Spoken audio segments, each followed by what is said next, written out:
빌립보서 2장 5절부터 11절까지 말씀입니다.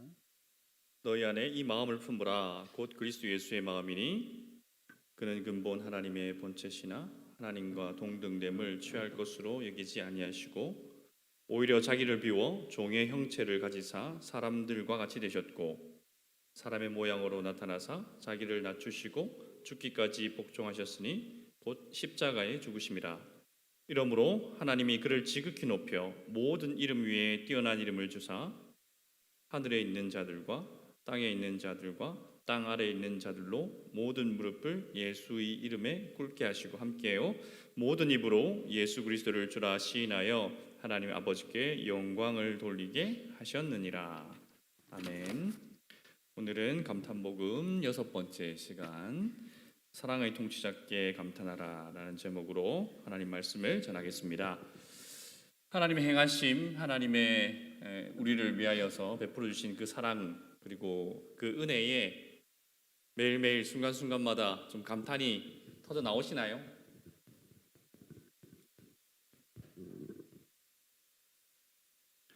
이게 왜 좀 내려갈까?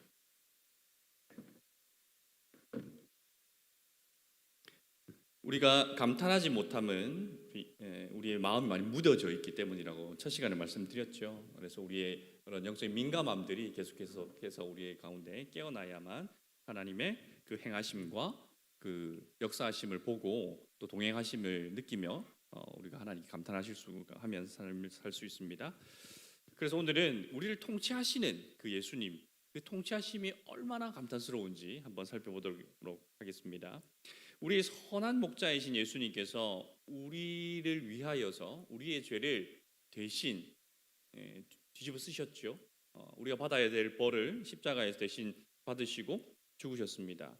아버지께서는 온전히 순종하신 그 아들을 죽음의 권세에서 부활하시게 하셨지요. 이것도 우리가 감탄에 맞지 않을 정말 중요한 사건이고 일입니다. 그런데 오늘 말씀해 보니까 하나님이 그를 지극히 높여 모든 이름 위에 뛰어난 이름을 주셨다라고 말씀하시죠. 이 이름이라는 것은 새로운 이름을 주셨다는 것이 아니라 그의 존재를 의미하는 거죠. 그래서 이름이 붙여져 있는 것, 곧 모든 존재들보다 가장 뛰어난 존재로 예수님을 하나님께서 높이셨다라는 뜻입니다. 아버지께서 아들을 이렇게 가장 높은 곳에 가장 뛰어난 이름을 가지게 하신 이유가 뭐겠습니까? 아들이 그 아버지의 말씀에 온전히 순종하였기 때문이죠. 가장 낮은 곳에 임하셔서 고난으로 순종을 배우셨던 그 아드님을 아버지께서는 지극히 높여 주셨습니다. 그래서 예수님께서는 부활하신 그리스도의 영광으로 충만하시죠. 이전에도 예수님은 하나님의 아들이시고 삼위 하나님 중에 한 분이시기 때문에 이미 영광으로 충만했습니다. 그런데 그 충만함 가운데 무엇이 더해지냐면 부활의 영광까지 더해진 겁니다. 이미 충만하셨으나 그보다 더 큰 충만으로 높여지셨고 이제는 그 예수님보다 더 높거나 또는 더 위대하거나 더 존귀한 존재는 없는 거죠. 로마서 10장 13절 말씀에 누구든지 주의 이름을 부르는 자는 구원을 받으리라고 하셨습니다. 또 사도행전 4장 12절에는 다른 이로서는 구원을 받을 수 없나니 천하 사람 중에 구원을 받을 만한 다른 이름을 우리에게 주신 일이 없음이라 하였습니다. 이 세상에 있는 그 어떤 존재가 그 이름을 부르는 것만으로 그를 구원에 이르게 할 수 있습니까? 성경은 단언하죠. 없다. 이 세상에 그의 이름을 부르는 것만으로도 그가 구원에 이르게 할 수 있는 이름은 그 존재는 단 한 사람도 없다. 누구? 오직 우리 주 예수 그리스도만이 그 이름을 부르는 자들에게 구원을 베푸시는 하나님의 영광이 그에게 주어졌습니다. 이 얼마나 놀라운 권세이며 얼마나 놀라운 영광입니까? 그의 이름을 부르는 자들마다. 물론 믿음 없이 부르는 자들을 의미하는 것은 아닙니다. 예수님이 나의 구원자, 나의 구세주이라고 고백하며 예수님의 이름을 부르는 자들, 예수님 하고 주님이라고 부르는 자마다 그는 구원에 이르게 되는 놀라운 일이 일어난 것이지요. 이보다 더 영광스러운 일은 없습니다. 오늘 말씀 10절에 보니까 하늘에 있는 자들과 땅에 있는 자들과 땅 아래에 있는 자들로 모든 무릎을 예수의 이름에 앞에 꿇게 하셨다라고 말씀하고 계시죠. 그 어떤 권세도 능력도 예수님이라는 그 이름 앞에 다 무릎 꿇게 되었습니다. 무릎을 꿇는다는 것은 무슨 의미겠습니까? 그의 앞에 복종하게 되어 있다라는 것이죠. 이 땅에서 사역하실 때에도 바람과 바다도 예수님의 말씀에 복종하였습니다. 이제는 예수님이 그 부활의 영광까지 더해졌으니 그 어떤 존재도 예수님의 이름 앞에 무릎을 꿇지 않을 수 있는 존재는 없는 것이죠. 이렇게 모든 이름 위에 뛰어난 이름을 가지시고 가장 큰 영광을 가지사 하나님 보좌 우편에 앉아 계신 예수님은 지금 무엇을 하고 계실까요? 예수님의 보좌 우편에 앉으셨다, 보좌에 앉으셨다라는 것은 예수님께서 통치자이시다라는 것을 우리에게 보여줍니다. 예수님은 지금도 통치하고 계십니다. 그런데 예수님이 온 우주의 통치자이시고 온 세상의 통치자이시다라는 이 고백은요, 많은 사람들을 굉장히 불편하게 만들었습니다. 왜냐하면 아니 예수만이 유일한 통치자라고? 그런 게 어디 있어? 다른 신들이나 다른 종교들도 있잖아. 그거 어떡하라고? 왜 너희들만 예수만이 유일한 통치자라고 계속해서 우리에게 강요하는 거야? 우리는 그것을 받아들일 수 없다. 그러니까 기독교는 항상 증오의 대상, 혐오의 대상이 되었습니다. 왜냐하면 예수님만이 유일한 통치자라고 계속해서 고백하기 때문이죠. 하지만 성경은 모든 나라와 민족과 모든 장소와 그 어떤 시간이라도 예수님이 통치자가 아니신 적이 없고 통치하지 않으신 곳이 없으십니다. 그것이 성경이 우리에게 말씀하시는 바이고 우리가 믿는 바입니다. 그래서 세상은 이런 우리를 싫어하죠. 그래서 좋아, 그래, 예수께서 너희들의 통치자인 거 우리 인정할게. 그런데 너희들 마음속에서만, 교회 안에서만 예수님이 여러분 너희들의 통치자로 여기면 그걸로 좋겠으면 좋겠다. 더 이상 세상 밖으로 너는 튀어나오지 마. 세상 밖으로 나와서 다른 사람들에게 예수님이 유일한 통치자이시고 그분 앞에 복종해야 된다는 말은 하지 마. 그거까지는 봐줄 테니까 그 선을 넘지 마라고 제안하죠. 그래서 교회에서는 교회 법을 따르고 세상에 오면 세상의 법을 따르라. 이게 여러분들에게 우리에게 강요하는 이 세상의 압박 아닙니까? 기독교 윤리는 기독교 안에서 적용하고 세상에 오면 국민 윤리도 있고 또 보편 타당한 그러한 인류의 보편적 윤리도 있고 하니까 그걸 따라야지 기독교만의 특별한 이 윤리를 따르라고 강요하지는 마라라고 압박하죠. 그런데 그리스도께서 통치하지 아니하시는 것이 없잖아요. 통치의 그 영역이 미치지 않는 곳이 없습니다. 그리스도의 통치는 내 마음을 넘어서 교회를 넘어서 사회를 넘어서 국가를 넘어서 지구를 넘어서 전 우주를 넘어서 그 통치의 영향력 아래 있는 것입니다. 지금은 하나님의 나라가 완성되지 않았으니까 눈에 보이지 않아요. 그러니까 사람들이 안 믿으려고 하죠. 그래서 거부하는 사람도 있고 저항하는 사람도 있습니다. 그런데 예수님께서 재림하셔서 모든 사람들이 보게 될 때 예수님은 유일한 통치자이심을 인정하게 되겠죠. 요한계시록 1장 7절 말씀에 볼지어다 그가 구름을 타고 오시리라 각 사람이 그의 눈을 보겠고 그를 찌른 자도 볼 것이요 땅에 있는 모든 족속이 그로 말미암아 애곡하리니 그러하리라. 아멘. 왜 애곡하겠습니까?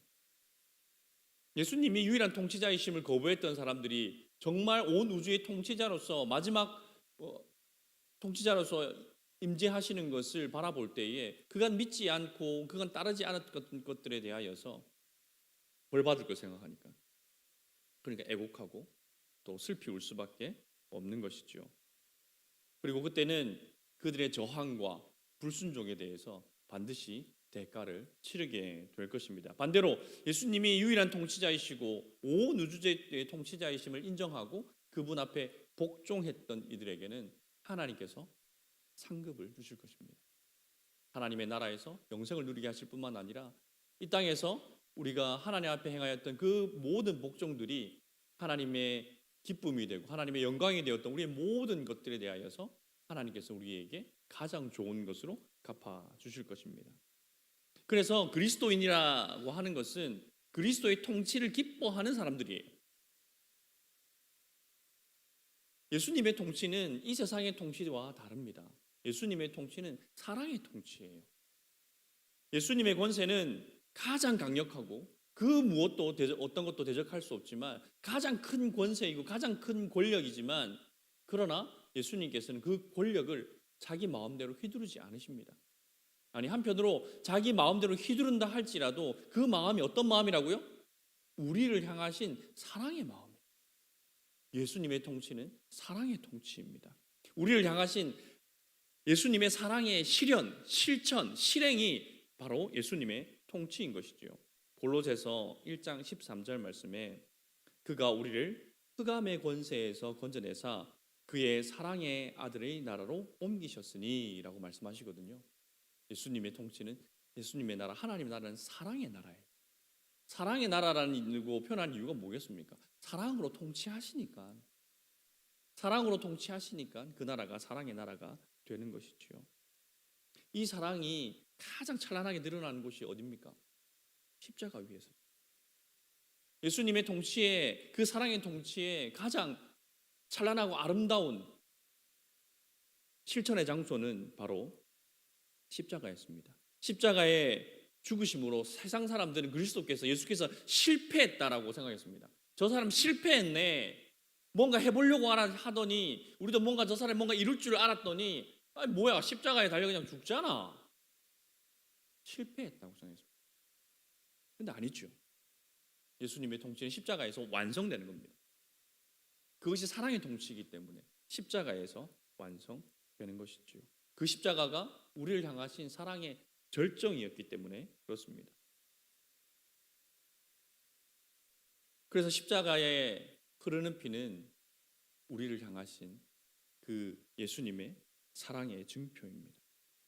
가장 위대한 사랑이 흘렀던 곳이 바로 그 십자가이지요. 그 피가 대지를 적실 때에 그리스도의 사랑도 이 대지를 적셔 나가기 시작했습니다. 그래서 예수님의 사랑이 흐르지 않는 곳이 없어요. 예수님의 피가 이 대지를 적셔서 지금 우리의 대지 위에도 우리가 듣고 있는 이곳에도 예수 그리스도의 보혈의 피가 흐르고 있습니다. 그 보혈의 피 위에 우리가 서 있는 거예요. 그래서 우리는 그리스도의 사랑의 통치 안에 살고 있는 것입니다. 그렇기 때문에 우리가 그 사랑의 진정성, 그 예수님의 사랑이 얼마나 크고 놀라운 것인가를 깨닫게 될 때 우리는 예수님의 이름 앞에 무릎을 꿇게 되는 것이죠. 그리스도께서 아버지께 복종하셨던 것처럼 지금 예수님은 우리에게 복종을 요구하십니다. 복종하라니까 기분 나쁘세요? 복종이라는 단어에 약간 부정적인 저항하고 싶은 마음이 좀 생겨나죠. 하지만 예수님의 우리를 향하신 복종의 요구는 강압적인 폭력이나 협박이나 또는 강압에 의한 것이 아니라 가장 강력한 사랑으로 우리에게 요청하시는 겁니다. 가장 강력한 사랑으로 우리에게 복종하거라 라고 요청하십니다. 십자가의 사랑을 아는 사람, 십자가에서 흘리신 그 보혈의 의미를 아는 사람들은 그 예수님의 복종의 요청에 기쁨으로 순종합니다. 그 이름 앞에 무릎을 꿇게 되는 것이지요. 그런데 반대로 예수님의 사랑이 희미해질 때, 예수님의 사랑이 점점 마음에 와닿지 않을 때에 우리는 예수님 앞에 복종하는 것이 점점 어려워집니다. 예수 그리스도의 사랑을 느끼지 못할 때 우리가 예수님 앞에 복종하는 것은 참 어려워집니다. 왜 그럴까요? 예수님을 향한 사랑이 식어진 그곳에 세상을 향한 사랑이 뜨겁게 달아오르기 때문이에요. 요한일서 2장 15절 말씀에 이 세상이나 이 세상에 있는 것들을 사랑하지 말라. 누구든지 세상을 사랑하면 아버지의 사랑이 그 안에 있지 아니하니라고 말씀하셨습니다. 우리가 하나님을 사랑하지 않고 예수님을 사랑하지 않아서 그렇게 우리의 마음이 식어질 때 우리의 마음이 그냥 식어진 채로 그대로 있는 것이 아니라 다른 한편으로는 세상을 향한 그 사랑이 뜨거워지고 있는 것이죠. 근데 여러분 많이 생각해 보세요. 여러분이 그렇게 세상을 사랑한다고 해서 세상도 여러분을 사랑할까요? 여러분이 그렇게 열렬히 사랑하는 만큼 세상이 여러분들을 사랑해요? 세상이 여러분들을 향하여서 희생합니까? 세상이 여러분들의 그 사랑에 대하여서 정확하게 대가를 지불하던가요? 아닙니다. 세상은 나를 사랑하지 않습니다. 그리고 세상은 내가 사랑하도록 그렇게 주어진 것도 아닙니다. 세상은 내가 그리스도를 사랑하지 못하도록 방해하는 것이에요. 고린도후서 4장 4절 말씀에 그 중에 이 세상의 신이 믿지 아니하는 자들의 마음을 혼미하게 하여 그리스도의 영광의 복음의 광채가 비치지 못하게 함이니 그리스도는 하나님의 형상이니라. 이 세상의 신이 믿는 자들의 마음을 혼미케 한다고 말씀하시잖아요. 우리의 마음을 자꾸 흔들어 놓고 혼미케 하여서 무엇을 보지 못하게 한다고요? 그리스도의 영광의 복음의 광채가 우리의 마음속에 비치지 못하도록 세상의 신들은 방해하는 거예요. 그래서 우리가 세상을 사랑하면 사랑할수록 그리스도의 영광을 보지 못하고 그리스도의 영광을 보지 못하는데 어찌 사랑할 수 있겠습니까? 사랑하지 못하죠. 사랑하지 못하니 복종할 수 없죠. 복종하지 못하니 마음은 점점 더 세상으로 향하게 되고 혼미하게 되는 것입니다. 누가 여러분을 위해서 죽으셨습니까? 세상이 여러분을 위하여서 죽었습니까? 누가 여러분을 위하여서 비천하게 되었습니까? 세상이 여러분들을 향하여서 비천하게 되었습니까? 그리스도께서 여러분을 향하여서 비천하게 되셨습니까? 세상이 여러분들을 위해서 수치와 모욕을 당하던가요? 예수님이 우리를 위하여 수치와 모욕을 당하지 않으셨습니다. 오직 예수 그리스도 뿐이시죠. 오직 예수님만이 우리를 진정으로 사랑하시는 분이십니다. 이제 그 사랑으로 우리를 통치하시며 우리에게 말씀하시죠. 내 이름 앞에 겸손히 무릎 꿇고 나의 통치에 복종하거라 라고 요구하십니다. 우리가 예수님께 복종한다고 해서 예수님께 뭔가 커다란 영광이 더해질 거라고 생각하세요? 천만의 말씀입니다. 제가 초두에 말씀드렸잖아요. 그리스도께서는 이 땅에 성육신하기 이전부터 이미 영광으로 가득한 하나님이셨어요. 그런데 그 영광에 무엇이 더해졌다고 말씀드렸나요? 부활하신 그리스도의 영광이 그 위에 더해졌습니다. 그런데 우리가 거기에 무엇을 더할 수 있다고 생각하십니까? 우리가 복종함으로 그리스도께 영광을 더할 수 있는 일은 하나도 없습니다.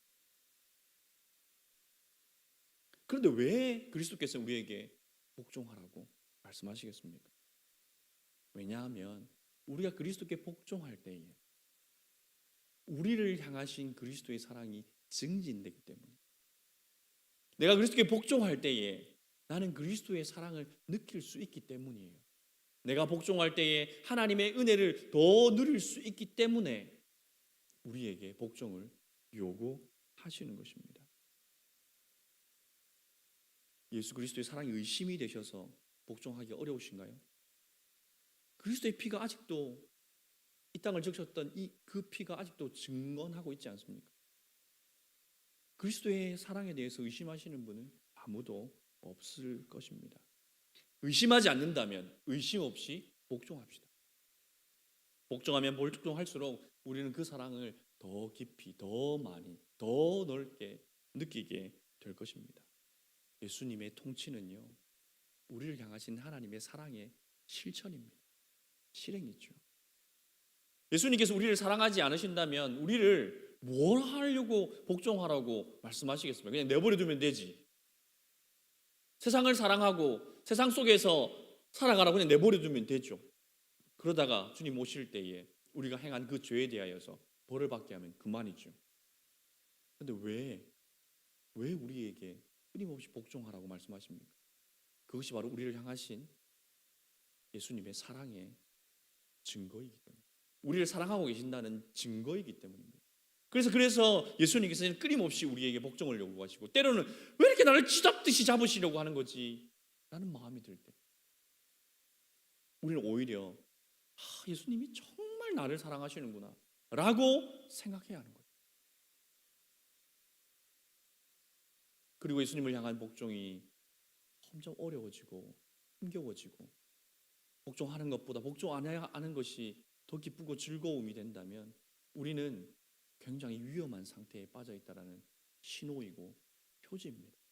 그때 우리는 다시 십자가를 바라보고 예수 그리스도께서 흘리신 그 보혈의 피로 증명하신 그 사랑을 다시 한번 기억해야 합니다. 떠올려야 합니다. 그리고 우리를 쳐서 예수 그리스도의 말씀에 복종하는 거예요. 그러면 예수님의 사랑을 다시 느낄 수 있습니다. 하나님 말씀에 복종했더니, 하나님의 말씀에 순종했더니 기분이 나쁘시던가요? 갑자기 우울감이 몰려오시던가요? 갑자기 실패감이 몰려오시던가요? 갑자기 절망이 몰려오시던가요? 그런 경험 있으신 분도 있으면 찾아오십니다. 제가 다시 복음을 제시해드립니다. 그런 거 아닙니다. 예수님의 말씀에 복종하는 그 순간 우리의 마음속에 그리스도의 사랑이 퍼져가는 것을 느낄 수 있을 것입니다. 사랑받기 원하십니까? 예수 그리스도의 첫사랑을 회복하기 원하십니까? 그 사랑을 더 깊이 느끼기 원하세요? 복종하십시오. 복종하십시오. 손해 하나도 안 봅니다. 세상은 아무리 복종해봐야 채워지지 않아요. 많이 해보셨잖아요. 그들의 요구에 무릎 꿇어봤잖아요. 뭔가 큰 걸 줄 알고 무릎 꿇어봤잖아요. 무엇을 건지셨습니까? 무엇이 남아있습니까? 아무것도 없잖아요. 그러면 이제 그리스도께 복종합시다. 그러면 그분의 사랑과 은혜가 우리의 마음을 적실 것입니다. 그리고 놀라운 구원의 역사가 우리의 삶 가운데 나타나게 될 것입니다. 이거 없이 하나님을 향한 사랑, 예수님의 사랑, 첫사랑의 회복 없습니다.